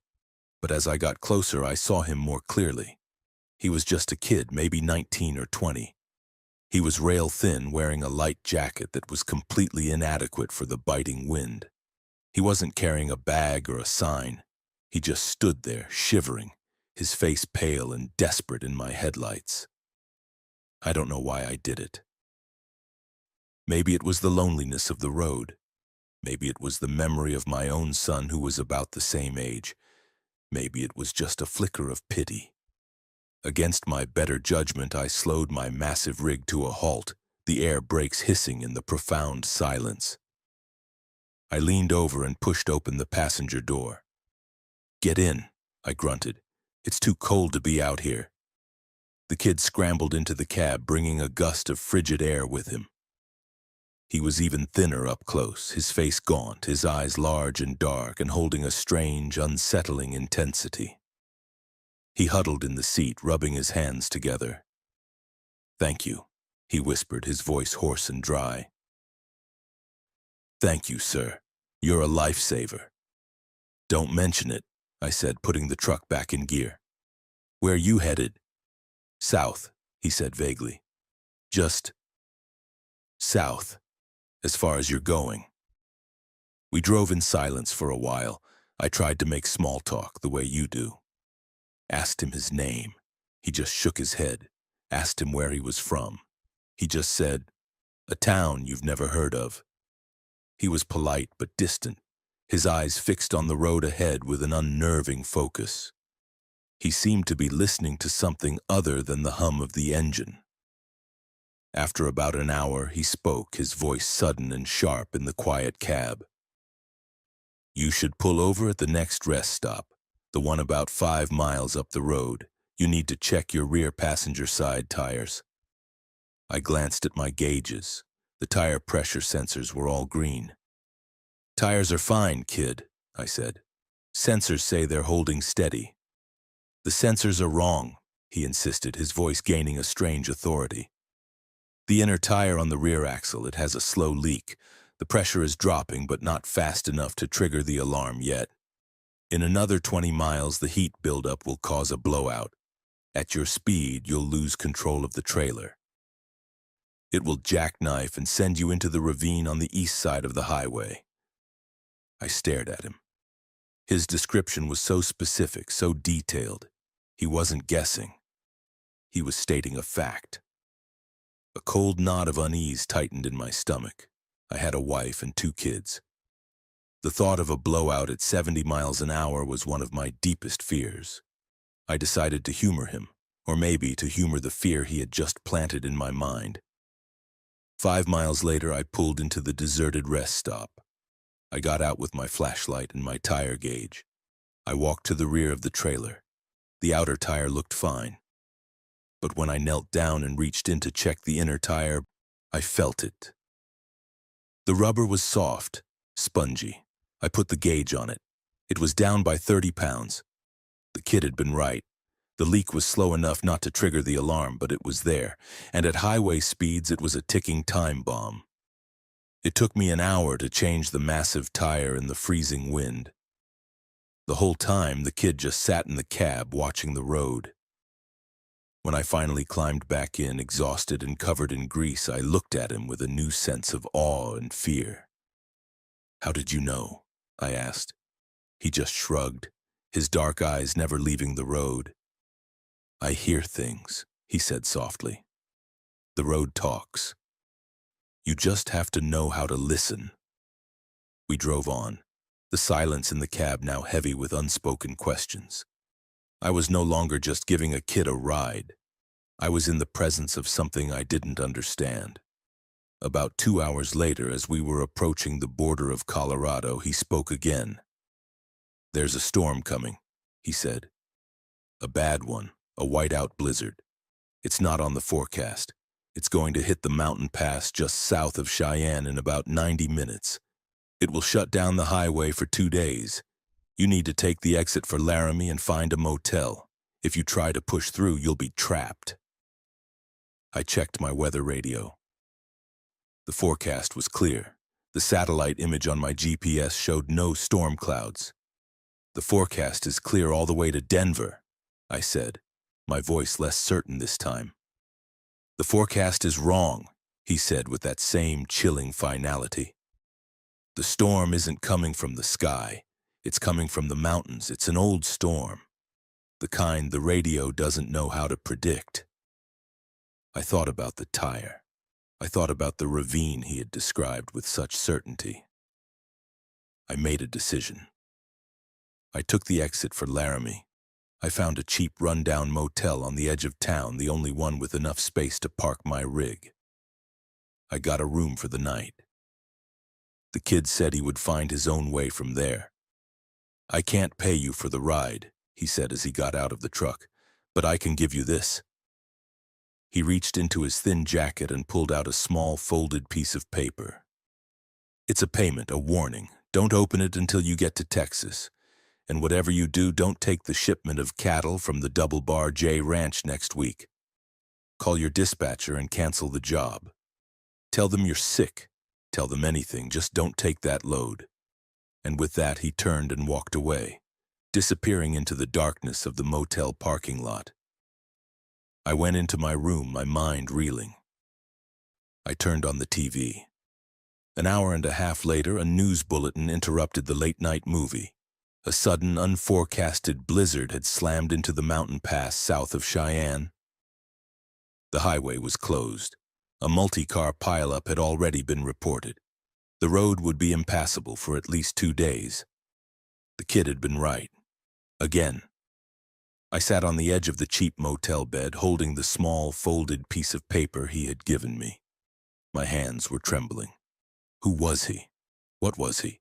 A prophet? An angel? Or something else? I made it to Texas 3 days later. I remembered his final warning. The job I had scheduled for the following week was a pickup from the Double Bar J Ranch, a big, important client. Canceling it would cost me money and could damage my reputation. But I couldn't ignore him. I called my dispatcher and told him I had a family emergency and had to cancel the job. He was angry, but he eventually agreed to find another driver. It was only then that I remembered the piece of paper. I unfolded it. It was a page torn from a newspaper, an obituary. The paper was old, yellowed, and dated October 27th, 1988, exactly 20 years ago to the day I had picked him up. The obituary was for a young man, 19 years old, who had been killed on a lonely stretch of I-25 just south of Casper, Wyoming.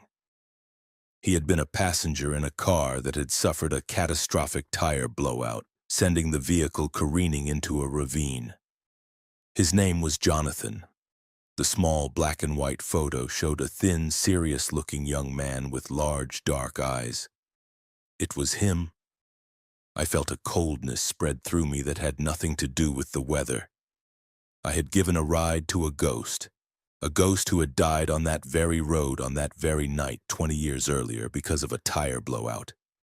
A week later, my dispatcher called me. His voice was shaken. "Earl," he said, "you're a lucky man. You know that job you canceled? The pickup from the Double Bar J?" "Yeah," I said, my mouth suddenly dry. "The driver who took your place, he was found this morning. On the side of the road, his rig was fine, the cattle were fine, but he was dead. A massive, sudden heart attack. The doctors said it was a freak occurrence, a 1 in a million thing for a man his age." I hung up the phone, my body trembling. The kid hadn't just saved me from a blizzard. He had saved my life.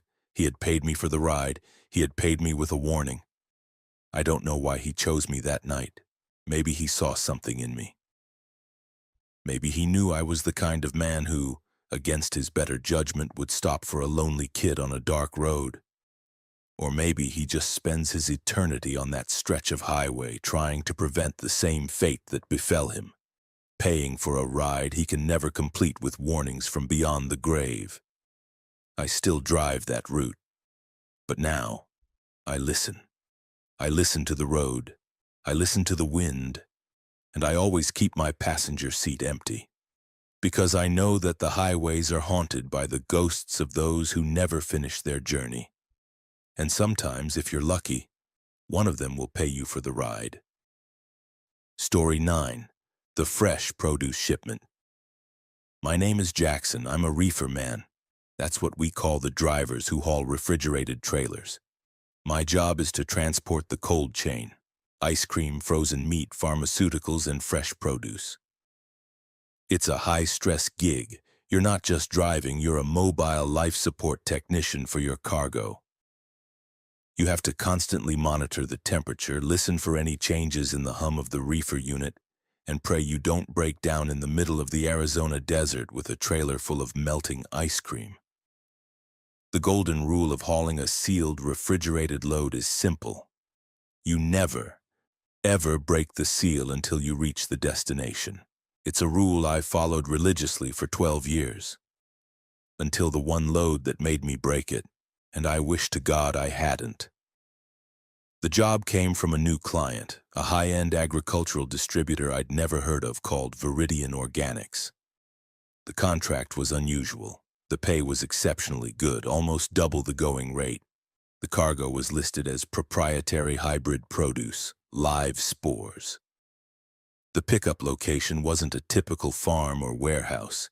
It was a remote, unmarked facility deep in the swamplands of southern Louisiana, a place that didn't show up on any commercial maps.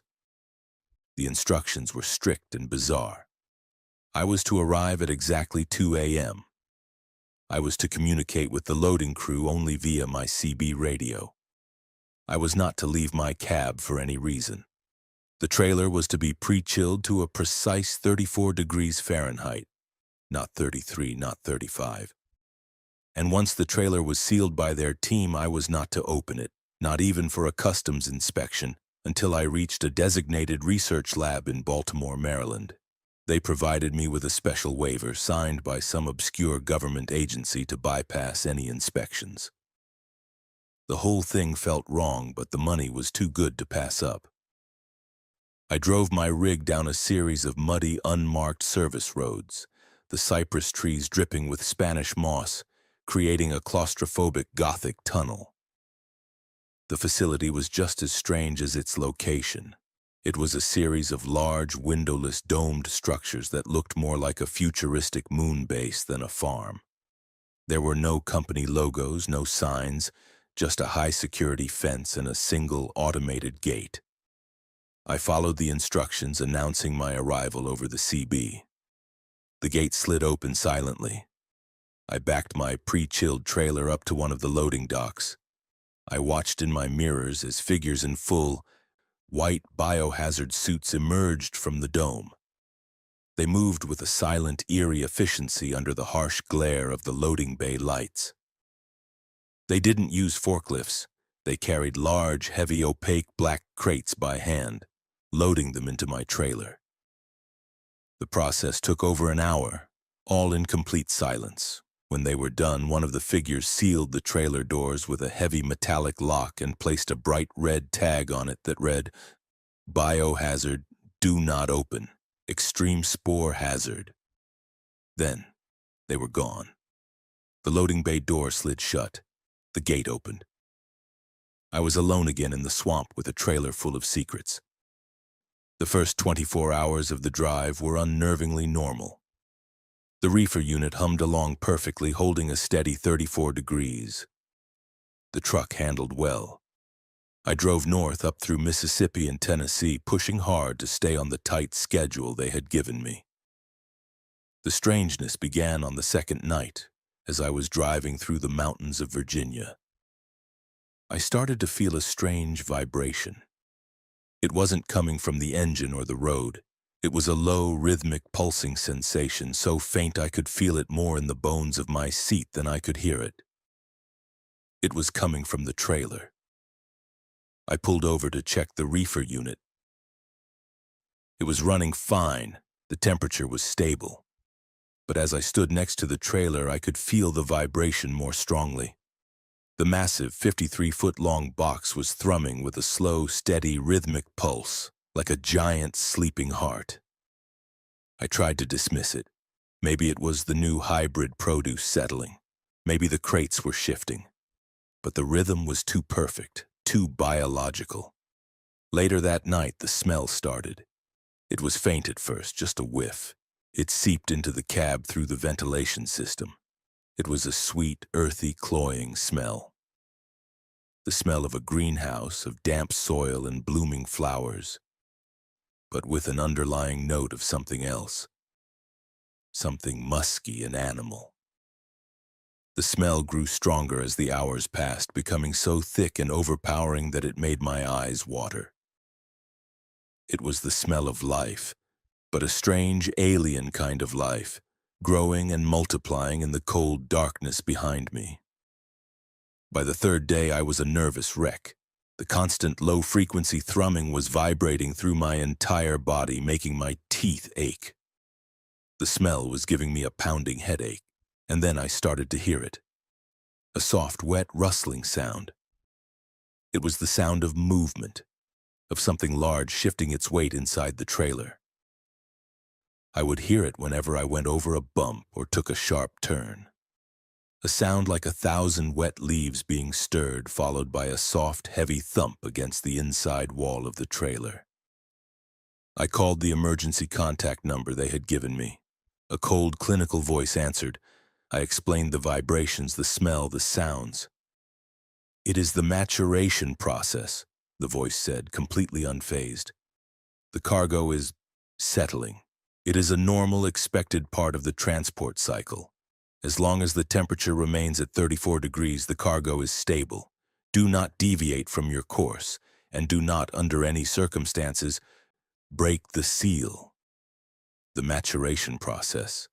The words chilled me to the bone. What kind of produce matures in a refrigerated truck? What kind of live spores create a smell that suffocates you and a vibration that feels like a heartbeat? The final straw came on the last night of the trip somewhere in rural Pennsylvania. I had stopped for fuel. As I was walking back to my cab, I glanced at the side of my trailer, and I saw something that made my blood freeze. The side of the refrigerated trailer, a thick insulated wall of aluminum and foam, was bulging outwards. A large convex bulge about 10 feet in diameter was pushing out from the inside, the metal groaning and creaking under the strain. As I watched, the bulge pulsed, expanding and contracting in time with the slow, rhythmic thrumming I had been feeling for days.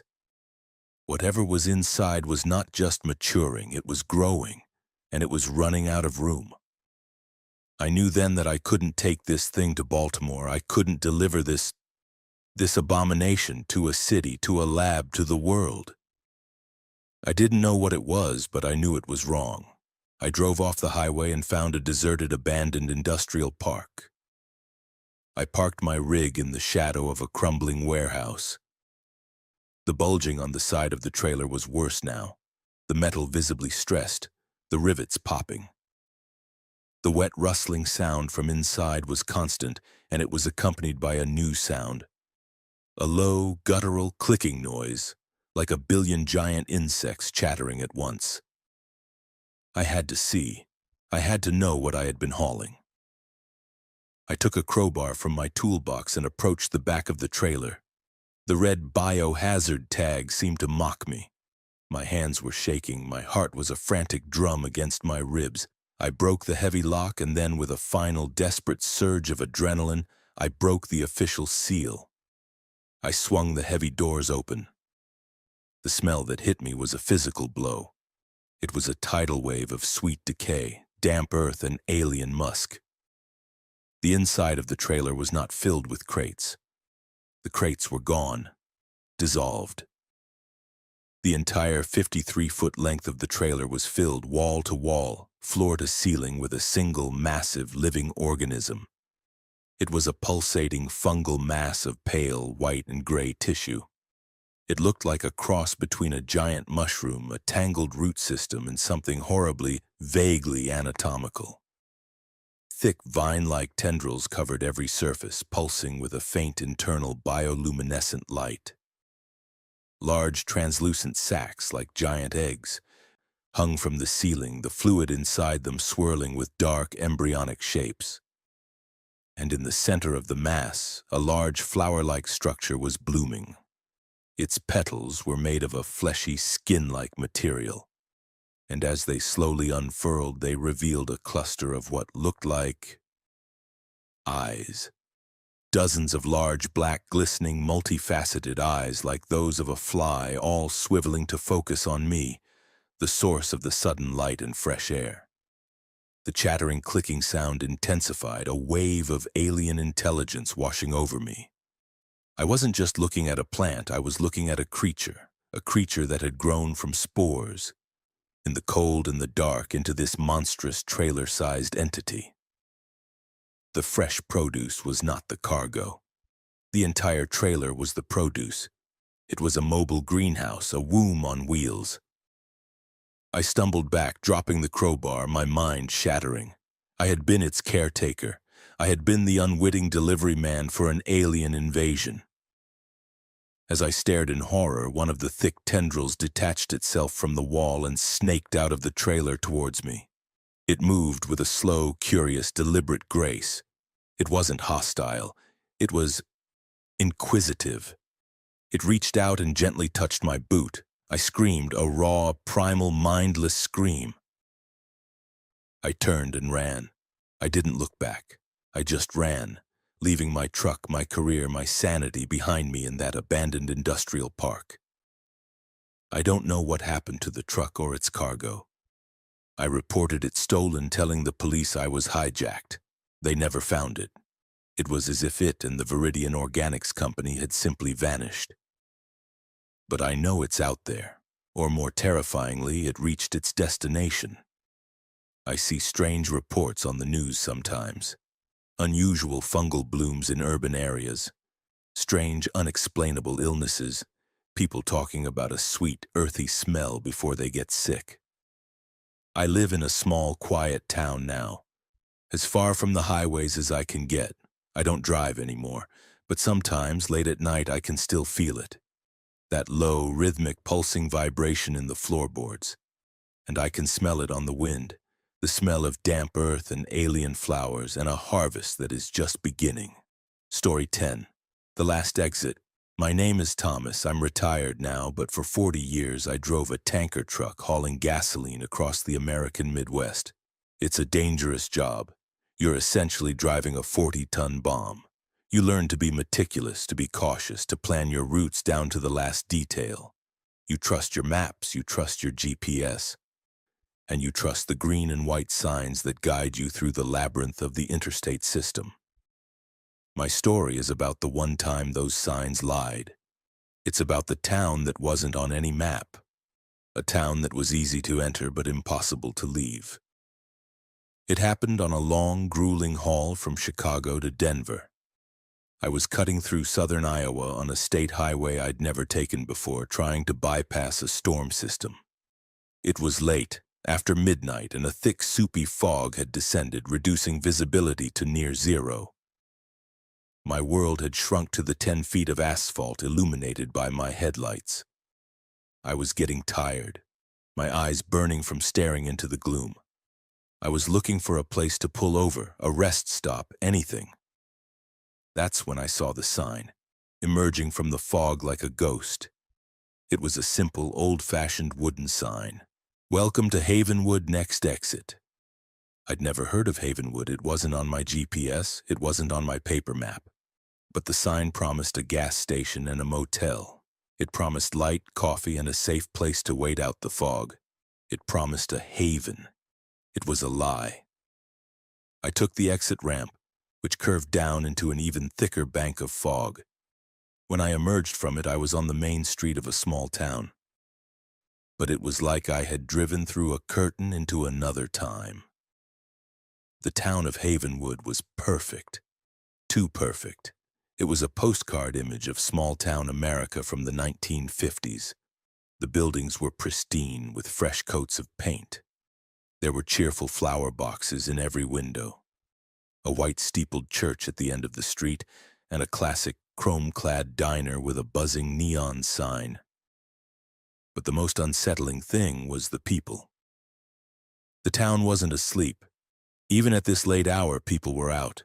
They were strolling down the sidewalks, chatting on park benches, kids riding bicycles. And they were all smiling, wide, happy, unnervingly vacant smiles. As I drove my massive tanker truck slowly down their main street, they all stopped what they were doing and turned to watch me, and they all waved, a slow, synchronized, welcoming wave. A deep, primal sense of wrongness washed over me. This wasn't right. It felt like a movie set, a performance, but the need for coffee and a break was stronger than my unease. I parked my rig in front of the diner, the only space large enough. As I stepped out of my cab, the smiling townspeople began to approach me. "Welcome, traveler," a man in a crisp suit said, his smile never faltering. "We're so glad you decided to stop in Havenwood. You must be tired. Come, have some coffee. On the house." They ushered me into the diner. The place was spotless, the air filled with the smell of fresh brewed coffee and apple pie. Every single person in the diner turned to smile and wave at me as I entered. It was like being the guest of honor at a party I didn't know I was attending. The waitress, a young woman with bright blue eyes and that same fixed smile, poured me a cup of coffee. "First time in Havenwood?" she asked, her voice relentlessly cheerful. "Yeah," I said, my guard up. "Just passing through." Waiting for the fog to lift. Her smile tightened, just a fraction. "Oh, but why would you want to leave?" "No one ever wants to leave Havenwood. It's the perfect place to rest." I spent an hour in that diner, an hour of the most unsettling, surreal conversation of my life. The townspeople were friendly, but their friendliness was a performance. They asked me questions about the outside world, but they seemed uninterested in the answers. They talked about their own lives in Havenwood, but their stories were generic, repetitive, like they were reading from a script. They talked about the annual town picnic, the prize-winning roses, the high school football team that always won. It was a perfect life, an empty life. I noticed that no one ever stopped smiling, and their eyes were hollow, holding a deep, buried desperation. I finally had enough. I thanked them for the coffee, paid my bill. They refused to take my money at first, insisting I was a guest, and walked back to my truck, the smiles and waves of the townspeople following me like a physical force. I started my engine and continued down Main Street, looking for the on-ramp back to the highway. I reached the end of town and saw the sign. Highway 24, east-west. I took the on-ramp. relieved to be leaving that strange saccharine place behind. I drove for about 10 minutes, the fog still thick. Then up ahead I saw the familiar cheerful lights of a small town. I saw the white steepled church. I saw the buzzing neon sign of the diner. I was back on the main street of Havenwood. I had somehow driven in a circle. My heart began to pound. I must have taken the wrong ramp. I drove through the town again, the smiling, waving people a terrifying chorus of welcome. This time, I paid careful attention. I reached the end of town. I took the on-ramp marked Highway 24 West. I was certain it was the right way. 10 minutes later, I was back on Main Street, Havenwood. I did this 3 more times. Each time I took a different exit, a different ramp. I followed the signs for north, south, east, west, and every single time, after a few minutes of driving through the disorienting fog, I would find myself rolling back down that same perfect, smiling Main Street. The town was a cage. The roads didn't lead out. They only ever led back in. Panic set in. I was trapped. I pulled my rig over and just sat there, my mind racing. The townspeople started to gather around my truck again, their smiles wider now, more predatory. "Looks like you've decided to stay," the man in the suit said cheerfully. "Wonderful. We have a room all ready for you at the motel." I looked at their faces, at the desperate, trapped look hidden deep within their smiling eyes, and I finally understood. They weren't the keepers of the cage. They were the other prisoners. They were all travelers, just like me, who had taken that last exit and had never been able to leave. Their smiles were a mask, a uniform they were forced to wear. They were playing a part in the town's endless, perfect performance. I knew I couldn't stay. I would rather die in a fiery crash than become one of them. A smiling, hollow shell. I had one last desperate idea. My truck was a tanker. It was full of 9,000 gallons of highly flammable gasoline. I put the truck in gear. I ignored the smiling, waving people. I drove to the end of Main Street, right to the edge of town where the perfect asphalt met the fog. I turned my rig around so it was facing the town. Then I got out. I opened the valves on the tanker. Gasoline began to pour out onto the street, a river of volatile fuel flowing down the pristine asphalt towards the center of town. The townspeople stopped smiling. For the first time, their faces showed an emotion. Pure, absolute terror. They knew what I was about to do. "You can't!" the waitress screamed, her cheerful mask shattered. "You'll destroy it. You'll destroy everything." "This place is already destroyed," I said, my voice cold. I pulled a road flare from my cab's emergency kit. I looked at the town, this perfect, beautiful, horrifying prison. I looked at the people, the lost souls trapped in their roles. And I gave them a choice. "The road out is gone," I shouted, my voice echoing in the sudden silence. "But I'm about to make a new one. A road of fire. Maybe it leads to hell. But it's better than this. Anyone who wants to leave, you run. You run now, and you don't look back." I struck the flare. It hissed to life, a brilliant, angry red eye in the foggy darkness. For a moment, no one moved. They were frozen, trapped between the fear of the fire and the fear of this place. Then one of them, a young man, broke from the crowd and ran, disappearing into the fog. Then another, and another. A flood of desperate souls, their smiles finally gone, replaced by the beautiful, terrified, human face of hope. I waited until dozens of them had run past me into the darkness. Then I threw the flare. It landed in the river of gasoline. The world erupted in a silent, whooshing roar of fire. A wall of flame raced down Main Street, consuming the perfect diner, the pristine shops, the white steepled church. I didn't stay to watch it burn. I turned and ran into the fog, away from the heat and the light, following the path the others had taken.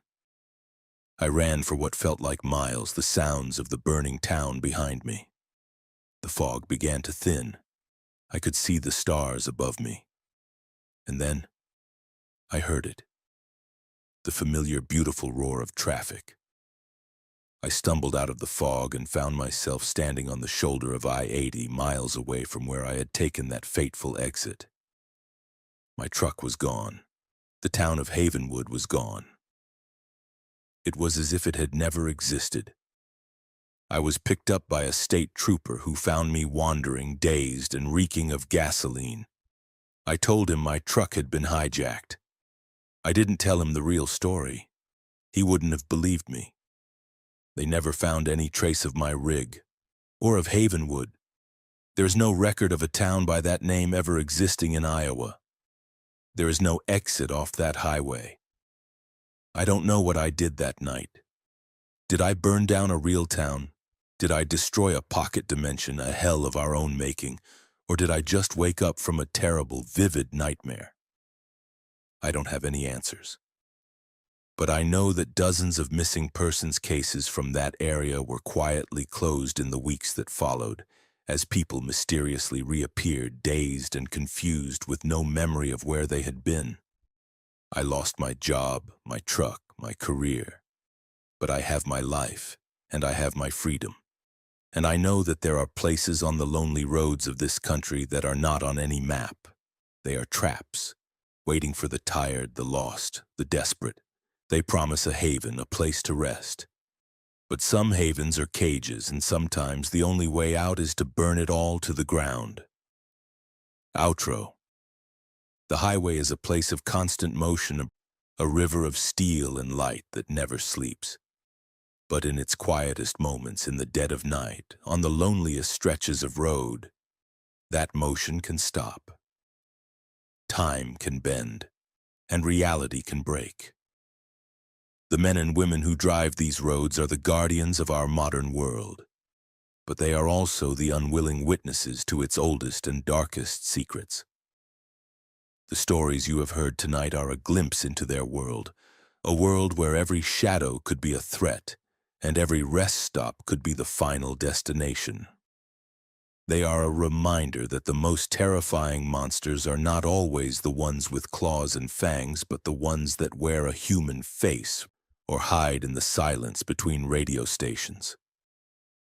Thank you for riding along with us here at Mr. Chill Chapters.